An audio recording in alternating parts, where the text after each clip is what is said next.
Vendre, c'est la vie. Ici, c'est Radio Jab. Salut, moi c'est Sarah. Moi c'est Steph. Et Radio Jab, c'est le podcast de la vente. Des bonnes conversations, du challenge et du closing. Que ça soit ton métier ou pas, tu sais que tu vends tous les jours. Si t'as un doute, reste avec nous et tu verras. Let's close, baby! Salut les auditeurs! Hello les auditeurs, welcome to Radio Jab. Ça fait and only. Ça fait très bon bref. Anyway, aujourd'hui on a un super sujet pour vous. Le sujet, c'est comment se différencier en tant que sales. Et qu'est-ce que ça veut dire se différencier en tant que sales? Déjà, on va un peu explorer cette question avec Sarah. Et après, la question qui est sur les lèvres de tout le monde, comment on se différencie? Et la question qu'on aime bien chez Jab, pourquoi? Pourquoi on veut se différencier déjà? Franchement, let's go. Let's go, let's go. Donc, comme Steph l'a justement soulevé, qu'est-ce que c'est se différencier? Ça veut dire quoi se différencier? Pourquoi on voudrait se différencier? Et à quel moment, je trouve aussi, ça fait partie de cette question, mais à quel moment tu as besoin de te différencier? Déjà, dans ta vie de sales. Oh yeah. Donc, tu as besoin de te différencier à plein de moments. Tu as besoin de te différencier quand tu te fais recruter. Même déjà avant, je pense. Avant de te faire recruter, tu as besoin de te différencier parce que tu as besoin de comprendre ce que tu veux faire exactement. Et c'est se différencier parce que c'est être différent des autres, quoi. Est-ce que toi, ce qui te fait kiffer, c'est de faire plutôt le côté technique de la vente et, je sais pas, d'être pre-sales, ou alors ce qui t'intéresse, c'est d'être vraiment un vendeur, de créer des opportunités, de les avancer, de closer des deals, etc. Ou alors plutôt de t'occuper des clients existants, etc. Il y a deux choses dans ce que tu dis que je trouve déjà intéressantes à creuser. La première, c'est se différencier en tant que sales, en tant que vendeur. Tu te dis, sales/vendeur, c'est une chose. Et toi, ce que tu soulèves, c'est qu'il y a plein d'étapes, il y a plein de facettes au métier de vendeur. Et que donc, comment est-ce que t'en choisis un qui est un peu ta spécialité? Ou tu vois, comment est-ce que tu crées ton histoire et ton why autour de cette facette de la vente, tu vois? Il y en a plein. Ouais, parce qu'aussi, souvent, il y a des gens qui vont se dire « je vais être sales pendant 2-3 ans pour que ça me permette de faire autre chose ». Mais en fait, sales, c'est aussi une carrière. On peut être sales toute une vie, ou 10 ans, je sais pas, parce que toute une vie aujourd'hui, ça paraît compliqué. Mais tu peux être sales longtemps et construire une carrière dans la vente. C'est pas vrai qu'au bout de 3 ans, tu seras allé au bout, entre guillemets, et que tu n'auras plus rien à apprendre et que ton next step, ce sera que de manager. Déjà, ça, c'est un peu un bon mythe à debunk. De se dire, c'est un métier, je le fais 2-3 ans, j'ai fait le tour. C'est vrai que moi, j'entends vachement aussi des gens qui disent, j'ai envie d'apprendre ça parce que, je le fais 2-3 ans et comme ça, après, c'est fait. Et je peux move on et m'en servir sur un autre projet, tu vois. Ouais, c'est vrai parce que il y a le sujet que la vente, parfois, c'est un peu répétitif aux yeux de certains parce que, tu vends toujours le même produit ou quoi, ou qu'est-ce, mais c'est pas très vrai parce que toutes les conversations sont différentes, les choses que tu apprends elles sont différentes, les gens sont différents aussi. Et du coup, il y a vraiment moyen d'aller très très loin dans la vente. D'ailleurs, c'est ce qu'on fait nous, hein. On s'est focalisé vraiment là-dessus, sur la vente, et c'est nouveau tous les jours. Et je pense qu'il y a un truc intéressant aussi dont on a déjà discuté, mais tu grandis aussi avec ta boîte. Donc toi-même, tu creuses en profondeur dans les skills, dans ton expertise. Tu te challenges sur les types de clients que tu veux aller chercher. C'est jamais les mêmes d'une année sur l'autre. Donc tu découvres des nouvelles problématiques, donc des nouvelles façons de les aborder, des nouveaux interlocuteurs. Enfin voilà. Donc, et puis en plus de ça, c'est à toi d'aller le faire. Et ouais. Ce changement, parce que si que tu te fais chier. Qu'est-ce qui t'empêche de prendre des initiatives? Et ça, c'est vraiment aussi dans le mindset sales. Si t'es pas proactif, que tu vas pas prendre des initiatives, c'est sûr que tu vas te faire chier et d'ailleurs que tu n'auras pas de très bons résultats. À partir du moment où tu te mets en mode automatique quand t'es vendeur, t'es mort. Goodbye. Donc, pour juste refermer cette petite parenthèse-là, je trouve que avant même, comme tu disais, avant même de postuler un job, tu te demandes pourquoi tu le fais. Et en fait, derrière ce pourquoi, il y a plein de facettes, il y a plein d'aspects à considérer qui sont intéressants. Et le deuxième petit point que je voulais soulever, qui est plutôt de mon expertise branding, qui est hyper intéressante parce qu'on a coaché, j'ai coaché des étudiants HEC qui cherchent des stages sur comment se vendre en entretien.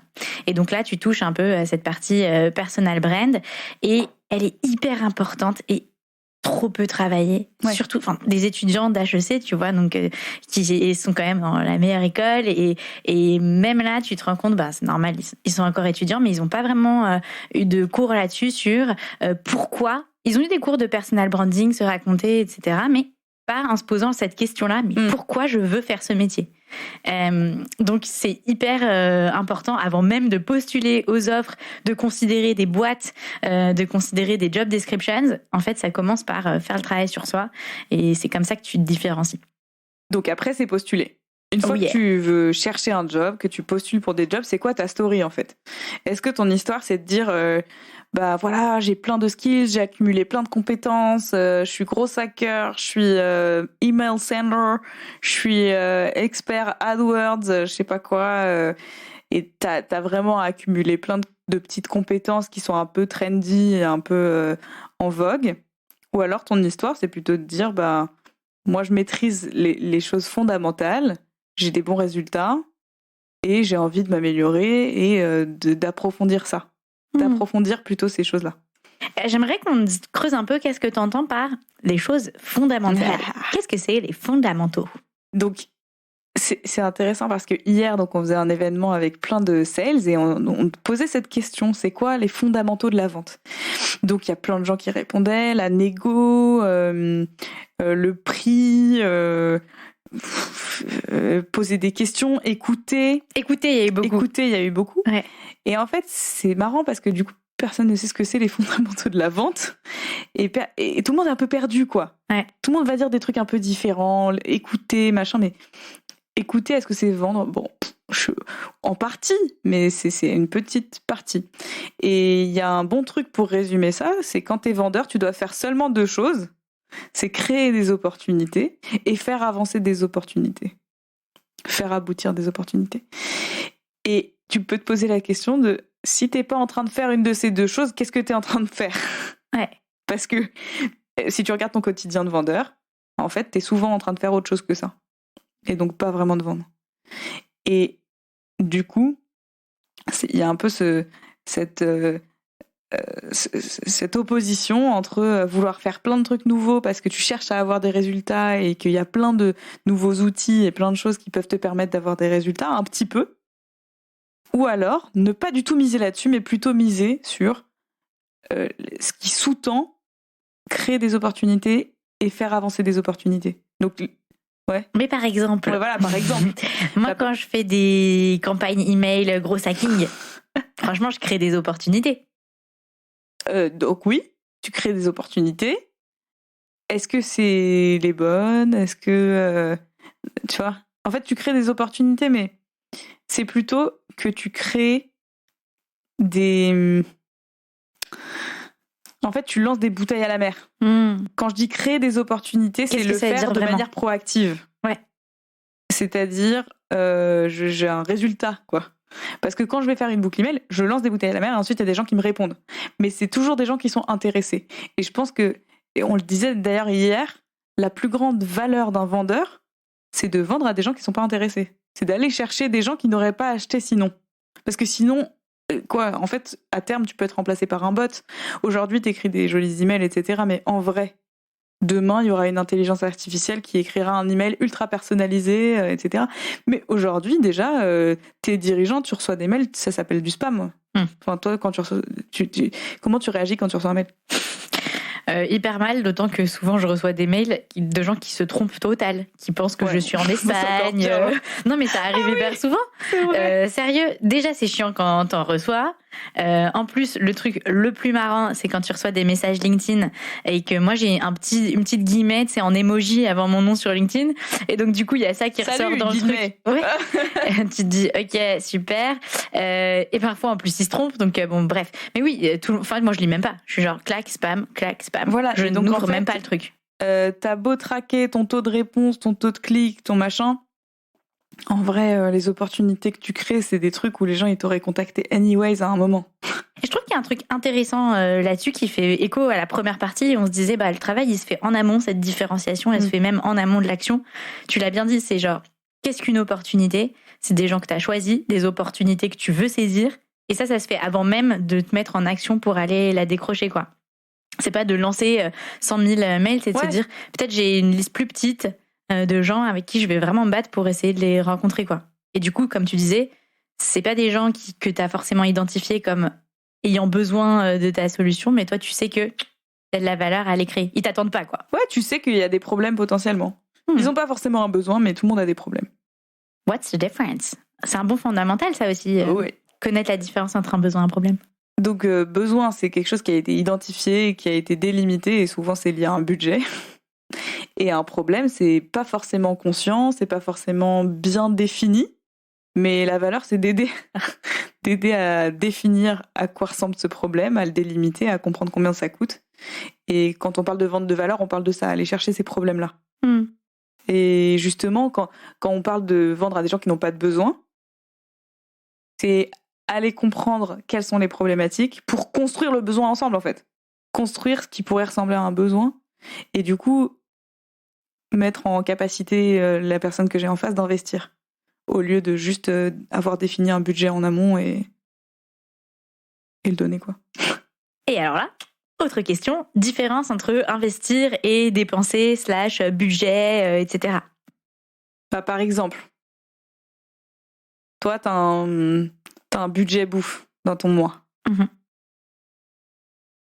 Mais quand tu vas dans un resto 1 étoile pour kiffer, est-ce que ça rentre dans ton budget bouffe? Non.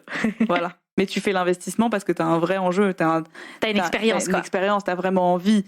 Ou alors, tu t'es engueulé avec ton mec et il faut absolument que tu résolves le truc et du coup, tu l'amènes dans un resto 1 étoile, je sais pas. PTDR, t'es résolution pour gueulade. Non, mais je sais pas. Ça peut être charmé. Ouais, c'est une bonne idée. Autour d'un oursin. J'ai jamais fait, mais je vais méditer sur cette question. Moi non plus, j'ai jamais fait, mais je me suis dit... Salut auditeur, ça peut être si toi aussi tu invites ton mec ou ta nana dans un resto Michelin pour se réconcilier, c'est pas con. Ça résout un problème, quoi. Bon, c'était peut-être pas le meilleur exemple. Non mais en vrai, je pense que c'est quand même intéressant. C'est plus le truc entre dépenser et investir. Ça, pour le coup, c'est spot on quand tu regardes même pas l'addition. Et d'ailleurs, il y a même pas les prix dans les restos étoilés. C'est à la fin, ce n'est tout pas petit avec une astérix. La question, tu vois, c'est genre, tu sais que whatever le price, t'es là pour l'expérience, etc. Donc, je pense que les restos de luxe, c'est une bonne... Ouais, c'est un bon exemple. Ouais. Excellent exemple. Du coup, on crée des on crée des opportunités. Donc ça, c'est un des fondamentaux. Donc créer des opportunités, qu'est-ce que ça veut dire là-dedans? C'est la chasse. Chasser, en fait, c'est être dans cet esprit et dans cette dynamique proactive d'aller chercher les gens. Et d'être capable aussi de créer ces échanges avec des dirigeants, avec des gens qui sont capables d'acheter, quoi. Ouais. Donc on en était au truc de quand tu cherches un job. On était dans les différentes étapes. Oui.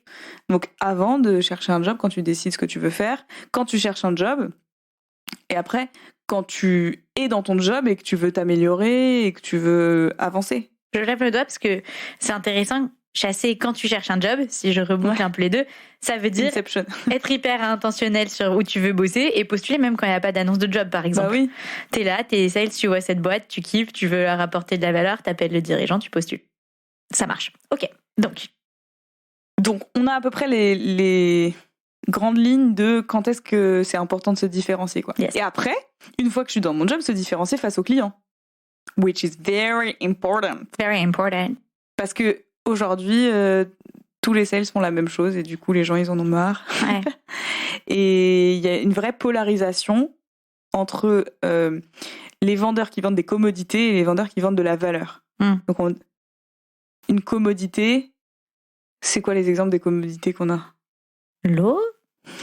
J'ai répété d'autres trucs. Oil and gas, quoi.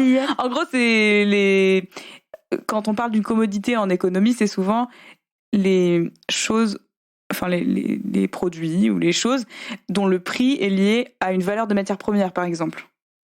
Soit donc la valeur de la matière première, le cours de cette valeur, ou alors du temps passé, par exemple. Ça, c'est aussi une commodité. Je pense qu'il y a aussi une notion dans la commodité de... que ça soit toi ou quelqu'un d'autre qui te le livre, t'as le même result, quoi. Ouais, exactement. Genre, à la marge, t'as des différences, mais je sais pas, lessive, savon pour les mains. Faible ou inexistante valeur ajoutée. Ouais. Et après, vendre de la valeur, Au contraire, c'est quand on est capable de dimensionner un problème, donc d'avoir un problème qui coûte de l'argent, qui coûte cher, et que le prix soit plutôt basé sur ça que sur l'inventaire ou ce que je mets dans ma solution. Donc tirer la valeur au maximum. C'est intéressant, sa valeur indexée sur la taille du problème versus sur la solution. Exactement. Et aujourd'hui, il y a plutôt des gens qui sont en train de vendre de la commodité, qui sont plutôt en train de vendre de la solution, quoi, avant même de vendre du problème, ce qui est un peu bizarre, mais pourtant ce qui est fait. Et c'est les gens, ils font ça quand ils font des démos, par exemple. Ils font que des démos. Une vente, c'est quoi? C'est une démo. Bah non. Et c'est pas possible, en fait. Je trouve intéressant dans ce que tu dis, c'est que même des gens qui, et on en voit tous les jours, qui ont des vraies solutions à des problèmes, qui pourraient vendre en mode problème, leur réflexe, c'est de vendre en mode commodité. Ouais. Tu vois ce que je veux dire? C'est de vendre en mode, je vais montrer le produit, les gens, ils vont avoir un effet waouh, et ensuite, il va acheter. Mais non! C'est pas comme ça que ça se passe, en vrai. Même les gens qui ont un effet waouh, est-ce qu'ils sont capables de mettre vraiment de l'argent dessus? Non, c'est juste que tu vends pas assez cher, donc le mec, il veut bien t'acheter. Tu vois? Ouais, grave. Non, mais c'est clair. L'effet waouh, il marche que quand c'est pas cher. Mais quand c'est cher, ça suffit pas d'avoir un effet waouh, il faut que ça résolve quelque chose. Donc, se différencier dans la vente. Alright. On a de grandes lignes de quand est-ce que c'est important de se différencier et pourquoi c'est important de se différencier. Donc maintenant, comment... Ouais, vas-y. Je lève la main pour les gens qui ne nous voient pas. Je répète, nous sommes aussi sur YouTube. Tu peux aller nous voir, Radio Jab sur YouTube. Mais je disais aussi, pourquoi c'est important? Et tu l'as déjà un peu dit, mais c'est important pour la longévité de ta carrière aussi, pour pouvoir faire ce métier longtemps et te faire kiffer dans ce métier. Ouais. Et on n'en parle pas assez. Mais sérieux, moi je trouve que le métier de sales, c'est un des métiers où tu peux le plus te faire kiffer. Et il y a vraiment de l'espace là-dessus. Et donc, tu te fais kiffer en allant chercher des trucs différents, de pas faire comme tout le monde. C'est cool, quoi. Et en fait, le sujet, c'est de vraiment devenir un expert. Je pense qu'il n'y a pas beaucoup de gens qui veulent devenir excellents et devenir experts sur la vente. Parce qu'ils ont l'impression que c'est une soft skill, ils ont l'impression que c'est inné, etc. Bah, ça se voit vachement dans les réponses qu'on a eues hier sur les fondamentaux de la vente. C'était empathie, écouter, machin. C'est pas, en fait, c'est un très bon point, ça. C'est pas une soft skill, la vente. T'as exactement dit le truc, c'est une expertise. D'ailleurs, quand je suis rentrée dans le taxi, donc je lui ai raconté ce que j'ai fait, et le taxi me disait, ouais, les vendeurs, c'est une personnalité. Mais moi aussi, il m'a dit ça. Dans le taxi?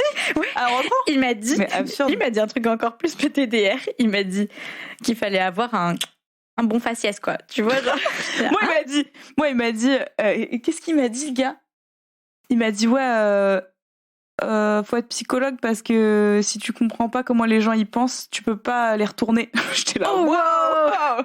Tu sais, la première partie, j'allais dire, ouais. Et après, il me fait, mais moi, j'adore la vente, hein. J'adore la vente. Ouais, il m'a dit. En plus, j'avais envie de vomir dans le taxi parce que je suis un peu claustro et donc j'étais là genre ouais, j'adore la vente moi aussi. Ah, qui a retourné. C'est mon estomac qui a retourné. Là, tu m'as retourné, c'est bon. Non, mais gars, moi, je lui dis, ouais, donc pareil, truc sur la vente et tout. Il me dit, ah ouais, c'est pas pour tout le monde quand même, vendre et tout. Je dis, ah bon, why do? Je dis, bah, moi, je pense que tout le monde, justement, sur le truc de l'expertise, tout le monde peut travailler ça et tout. Enfin, il me dit, non, parce que quand même avoir une bonne gueule et tout, faut être genre, ok. Genre, il me dit, je sais plus ce qu'il m'a dit exactement. C'est ouf, hein. Et ouais, vraiment. Et j'étais genre, vous croyez que c'est quoi la vente en fait? Que c'est. Qu'est-ce que c'est pour les gens, quoi? Et en fait, quand tu creuses un peu, on parle souvent dans le podcast d'ailleurs du cliché loup de Wall Street, mythome, vendeur et tout, mais je pense qu'il y a aussi ce truc de un peu gars sympa. D'ailleurs, c'est drôle quand une réponse qui me revient hier aussi, c'était bonne relation avec le client, être apprécié. Il y a ces réponses qui sont venues là aussi. Beaucoup, c'est vrai. Et on en parle dans des trucs comme les besoins d'approbation et ce genre de trucs-là, mais non, en fait, c'est pas ça. On peut peut-être dire un peu ce que c'est. Ouais, vas-y. Donc le besoin d'approbation, c'est que je préfère me faire apprécier de mon client que respecter, quoi. En gros. Ouais. Et j'ai besoin que tout le monde m'aime. En fait, c'est ça, besoin d'approbation. Et dans la vente, c'est pas très grave, mais c'est pas bon parce que du coup, je vais passer à côté de choses qui sont fondamentales parce que je vais vouloir me faire apprécier. Donc, par exemple, si je commence à parler d'argent et que la personne en face a la crispe et que elle a pas envie, etc. Ben moi, mon besoin d'approbation va me faire reculer. Et sortir du sujet alors que c'est là où je devrais aller. Ça va m'empêcher de poser des bonnes questions parce qu'on voit que la personne est mal à l'aise. Exactement. Et ça vient d'un truc hyper tribal qu'on a du cerveau reptilien de pas vouloir être éjecté du groupe et tout. Mais en fait, dans le contexte d'une vente, il faut vraiment essayer de de surmonter cette barrière-là. Et il y a beaucoup de richesse à faire ça d'ailleurs. Et en fait, ça fait plutôt partie des fondamentaux. Et c'est là où ça reboucle avec le sujet de tout à l'heure, c'est que se différencier, c'est pas en accumulant plein de compétences et plein d'outils et plein de maîtrise de plein de trucs en surface et d'être genre vraiment tout en surface mais à l'horizontale. Ouais. C'est plutôt en allant se poser la question, qu'est-ce que tout le monde fait? Et du coup que je vais essayer de pas faire. Ouais. Qu'est-ce que tout le monde ne fait pas, mais parce que c'est dur. Ouais. Et du coup, ces choses-là, en général, c'est parce que c'est dur de les faire, que ça demande de la confiance et que c'est pas facile d'avoir confiance. Et du coup, c'est plutôt sur ces choses-là que je vais miser et que je vais travailler. Et nous, on dit souvent, simple n'est pas facile. Ouais. Parce qu'on te dit, tu as besoin d'approbation, on l'a expliqué en 2 phrases, tu dis, simple à comprendre. Ouais, simple à comprendre. Moins facile à faire. Et donc ça, c'est un peu un angle mort qu'on veut vous apporter et qui n'est pas évident à voir, c'est que les facteurs de différenciation, comme tu l'as dit, c'est pas être le plus fancy, avoir construit les meilleures automations compliquées. Faire les meilleurs posts LinkedIn, les meilleurs contenus même si et tout. C'est des trucs qui ont leur place. Oui, mais c'est pas comme ça que tu te pas de la vente, différencies en tant que sales, quoi. Et en fait, l'écart de résultat, quand tu travailles sur tes fondamentaux, il est x10, c'est aucun rapport. C'est-à-dire que quand tu vas aller travailler tes zones de doute, tes zones où t'es pas à l'aise, etc., mais là, tu vas faire un bond incroyable. Et c'est là aussi où ton quotidien de sales, il est plus chiant. Ouais. Parce que tu travailles sur toi. Et quand tu travailles sur toi, en vrai, c'est jamais chiant, quoi. C'est génial. T'as toujours des trucs à découvrir, t'as toujours des nouveaux blocages. Et si t'es vraiment honnête intellectuellement et que tu te poses la question de quoi je doute, qu'est-ce qui est vraiment dur pour moi, et du coup, je vais essayer de travailler ces choses-là, déjà t'as gagné. Ouais. Et je pense que je réfléchissais pendant que t'en parlais, c'est aussi valable pour d'autres métiers qui sont pas sales. Ouais, c'est vrai. C'est moins dans le quotidien des gens parce que, tu vois, moi je prends mon exemple, c'est particulier chez Jab vu que on est chez Jab, mais quelqu'un qui est plus dans le brand, dans le copywriting, etc. Il a moins ces interactions et avec les personnes pour qui il écrit. Tu vois, tu balances un post LinkedIn, t'as des commentaires, t'écris une newsletter. Parfois, tu reçois nos réponses. Mais quand même, je trouve que ce framework, c'est un bon challenge d'essayer de se l'appliquer à d'autres métiers. Si tu nous écoutes et que tu es not sales, comment est-ce que ton métier, quels sont les grands fondamentaux de ton métier que tu peux aller vraiment creuser et qui vont te faire travailler sur toi? Franchement, c'est un espèce de modèle mental qui est intéressant, je pense, à transvaser aussi à d'autres professions. Et je pense qu'il y a des trucs qui sont assez obvious, quoi. Par exemple, la chasse dans la vente, c'est assez obvious que c'est un fondamental. Ouais. Et en fait, le monde te dit plutôt comment ça marche pas plutôt que comment ça marche. Donc, de base, t'y vas pas facilement. Ouais. Et une fois que t'y vas, déjà, tu sais pas faire. Mais il faut commencer avant de savoir. Donc, la confiance, elle est aussi bien nourrie par une bonne connaissance de la théorie que par l'action, en fait, parce que l'action te fait améliorer ta connaissance des fondamentaux et du coup te fait monter en confiance, et tout ça se nourrit entre eux. Et donc, au début, faut y aller faut démarrer, quoi. Je sais pas faire, j'y vais, je fais de l'action, je suis un peu téméraire. Ensuite, je m'améliore parce que j'apprends dessus, donc je monte un peu en confiance. Et ensuite, je retourne sur refaire les actions difficiles, apprendre, faire, refaire, et c'est une boucle en fait. Et d'ailleurs, pour faire un peu de poupée russe, tu te différencies avec les fondamentaux, type la chasse, et au sein de ce fondamental, tu trouveras tes différenciateurs, ta patte et ton style. Pense à mon frère. J'ai envie de parler de mon frère, qui a été coaché par Sarah. Puisque mon frère n'était pas du tout sales, qui n'a pas fait d'école de commerce. Qui était professionnel de golf. Il était professionnel de golf. Bon, il commence sa carrière de sales et il se fait coacher par The Best, j'ai nommé Stara Ohayon. Et et en fait, pourquoi je dis ça, c'est que évidemment, donc coaché par Jab, les trucs qu'on lui a appris, c'est vraiment les fondamentaux. Et en fait, non seulement il est devenu ultra fort dans son job, mais surtout, il a trouvé sa patte et il a fait des trucs que personne d'autre n'osait faire. Et il le fait toujours, tu vois, genre envoyer un combiné à un gars, un CEO du CAC 40, en lui disant avec une petite lettre, je vais vous appeler à telle heure, tel jour. Sublime. Et en fait, le gars a répondu. Enfin, tu vois, truc de ouf. Et après, il lui dit, mais comment je vais vous rendre le téléphone? Boum, rendez-vous. Excellent. Et tu vois, genre, il a vraiment fait des trucs rigolos. Il s'est amusé. Et je pense que ça, c'est vraiment, pour moi, ça montre qu'il a confiance. Déjà, il a démarré en ayant une conviction, c'est-à-dire qu'il voulait le faire et il voulait que ça marche. Et sa confiance, elle a monté au fur et à mesure. Et la confiance nourrit la confiance un peu. De ouf. Et un truc que Julien m'a dit que j'aime bien et que je trouve très marquant, c'est la confiance. C'est comme quand t'as pas de confiance, c'est comme si t'avais 1 million d'euros sur un compte, mais t'as oublié les codes de la banque. Oh ouais, j'adore. Donc en gros, tu peux avoir toute la théorie du monde et tout, si t'as pas la confiance, en fait, t'as pas l'accès à ton potentiel. Mais c'est génial comme métaphore. Ouais, c'est hyper t'as bien. Perdu ton ledger de Bitcoin. Exactement. Sorry pour les gens à qui c'est arrivé et vous allez pleurer pendant l'épisode, mais c'est pas grave. Et je trouve que c'est très vrai. Si tu travailles pas cette confiance par l'action, par la conviction, par tes fondamentaux, en fait, t'as pas accès à ton potentiel. Et peu importe à quel point tu pourrais être bon, t'auras jamais les résultats. Et la bonne nouvelle par rapport à un truc de Bitcoin, c'est que tu peux travailler pour avoir ta confiance versus ta clé. Ta clé, tu la trouveras pas avec la confiance. Voilà, du coup, regagne cet argent en faisant de la vente. Vraiment, la boucle est bouclée.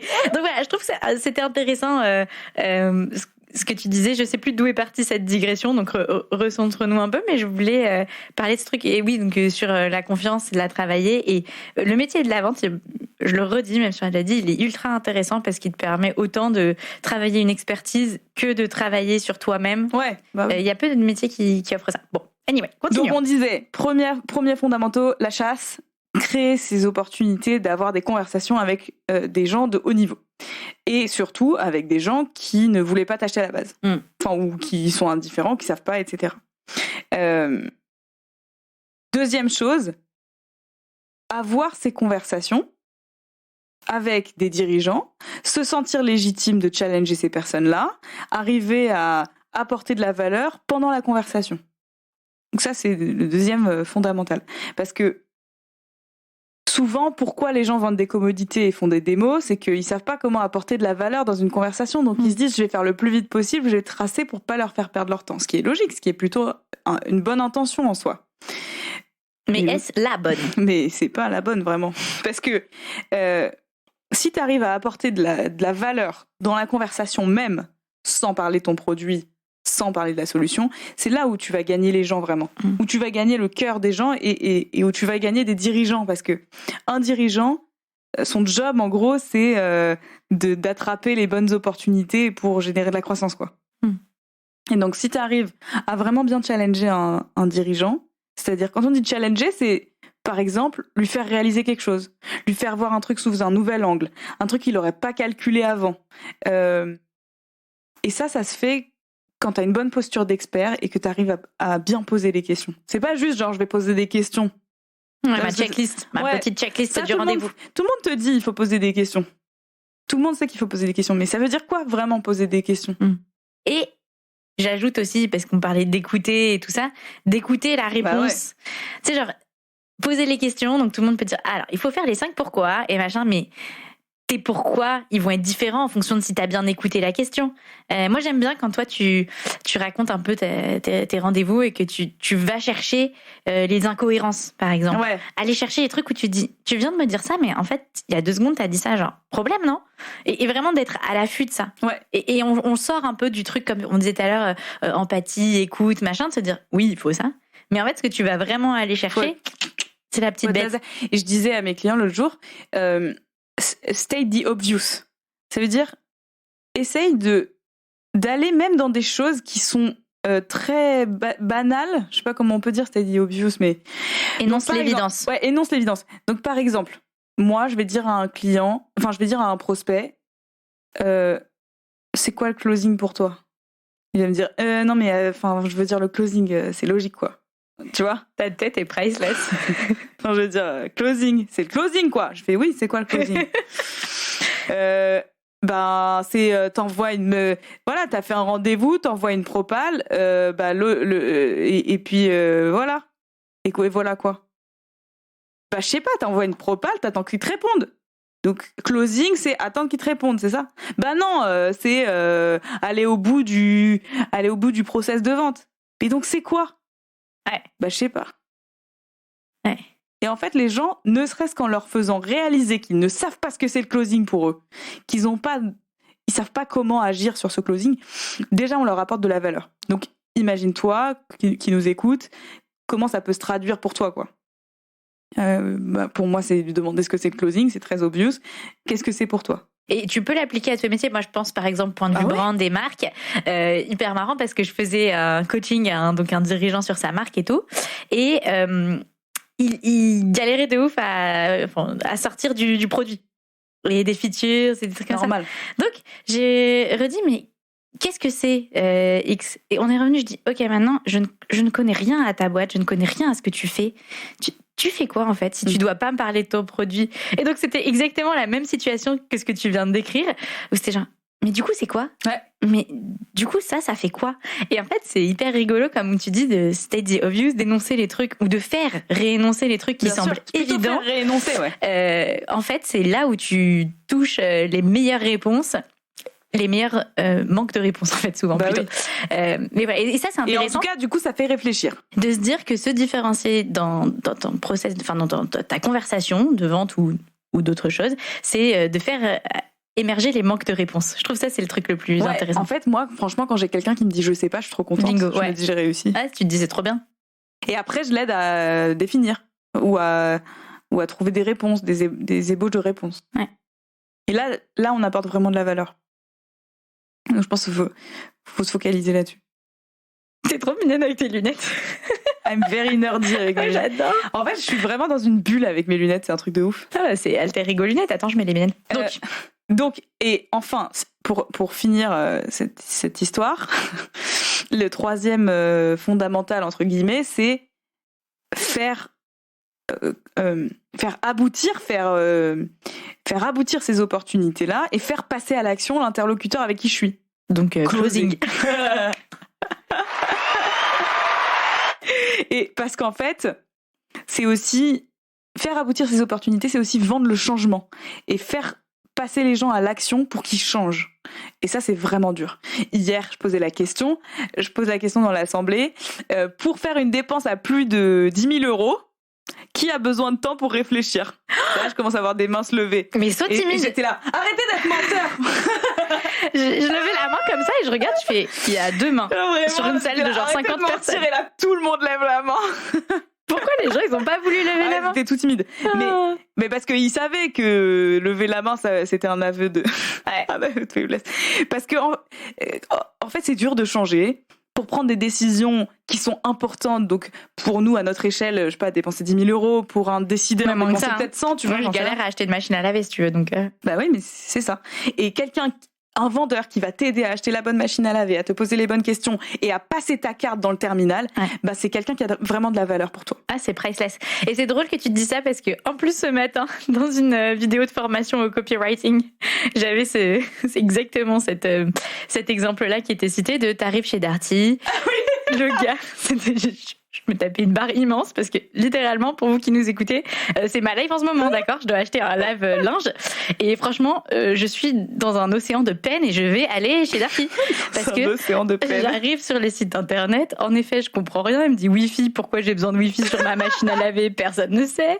Je sais pas combien de tours, de kilos. Ça correspond à quoi? Alors que tu vas chez Darty, t'arrives, le mec te dit bonjour, ok, c'est quoi votre situation? Single, famille, vous faites beaucoup de sport, vous lavez plutôt des couleurs, vous habillez en blanc, tu vois. Et là il te dit ok, cette machine géniale et tout. Et comme tu le disais sur le closing, pour reboucler là-dessus, le vendeur t'accompagne à la caisse. Moi j'ai des souvenirs de ça de quand j'étais petite, parce que maintenant... Chez Apple, je crois qu'ils te lâchent de ouf, jusqu'au paiement. Bah oui. Et parfois même ils te proposent des petits accessoires et des garanties. Mais voilà, mais il y a ce truc-là en effet de faire changer les gens et s'assurer qu'ils aillent jusqu'au bout de l'action. Bah oui. Et quand t'es vendeur, ça veut aussi dire faire des actions qui gagnent versus faire des actions que tu dois checker, quoi. De ouf, genre follow-up. Ouais, voilà. Par exemple, closing, ok, tu penses que t'as fait ton job parce que t'as follow-up. Ou genre t'as envoyé un email pour dire alors où ça en est, non. Mais c'est pas ça qui va te faire gagner, c'est pas ça qui va les aider. Eux, ils vont te dire, bah on est en train de réfléchir, qu'est-ce qu'ils vont te dire d'autre? Rien. Donc c'est plutôt faire les actions qui gagnent, c'est dire on y va, c'est bon. qu'est-ce qui vous manque et vous avez des doutes, allez chercher des objections, être toujours dans cette démarche proactive et d'être décisif. Dire, il n'y a aucune raison qu'on n'y aille pas. On y va. Et et comme tu disais, qui fait partie du closing aussi, peut-être faudrait faire un épisode là-dessus entier, mais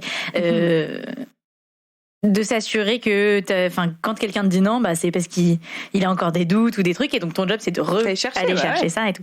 Et c'est intéressant, je pensais aussi à d'autres, encore une fois, à d'autres métiers qui sont pas forcément comme ça, mais c'est vendre un projet à ton manager. Enfin, tu peux appliquer cette même démarche. C'est de la vente partout. C'est de la vente partout, everywhere.